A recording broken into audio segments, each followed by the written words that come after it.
غیر مسلم بیت اللہ میں داخل کیوں نہیں ہو سکتے؟ آج ہم آپ کو اس ویڈیو میں یہ بتائیں گے۔ غیر مسلموں پر رسول اللہ صلی اللہ علیہ وسلم نے سن 9 ہجری میں یہ پابندی لگائی تھی، جو آج تک الحمدللہ برقرار ہے۔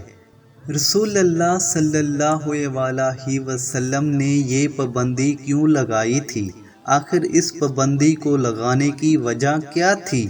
تو جواب یہ ہے، سن 8 ہجری میں فتح کے بعد جب پورے مکہ مکرمہ میں مسلمانوں کا مکمل غلبہ ہو گیا تو سن 9 ہجری میں اللہ سبحانہ تعالیٰ نے خاص آیات نازل فرمائی، جس میں حکم دیا گیا کہ نجس مشرکین کو مسجد حرام کے پاس بھٹکنے نہ دو۔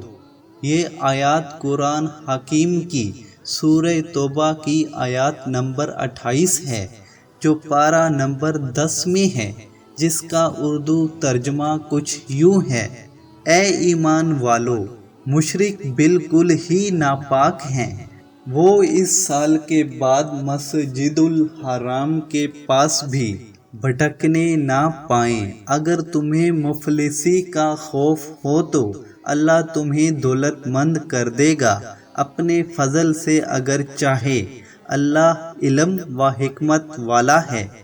قرآن پاک میں اللہ سبحانہ تعالیٰ کے ان واضح احکامات کے بعد رسول اللہ صلی اللہ علیہ وسلم نے مشرکوں اور کفار پر مسجد الحرام یعنی مکہ مکرمہ کی حدود میں داخلے پر پابندی لگا دی، جو الحمدللہ 1400 سال سے زیادہ عرصہ گزر جانے کے باوجود اب تک اللہ کی مدد اور رحمت سے قائم و دائم ہے اور انشاءاللہ قیامت تک برقرار رہے گی۔ مدینہ منورہ بھی کیونکہ رسول اللہ صلی اللہ علیہ وسلم کا حرم ہے اور آپ صلی اللہ علیہ وسلم مجسم وہاں موجود ہیں، تو اس کی عظمت، پاک دامنی اور حرمت کا تقاضا ہے کہ وہاں کی طاہر فضاؤں میں بھی نجس لوگ داخل نہ ہوں۔ اس لیے مدینہ منورہ میں بھی یہ پابندی لگائی گئی ہے۔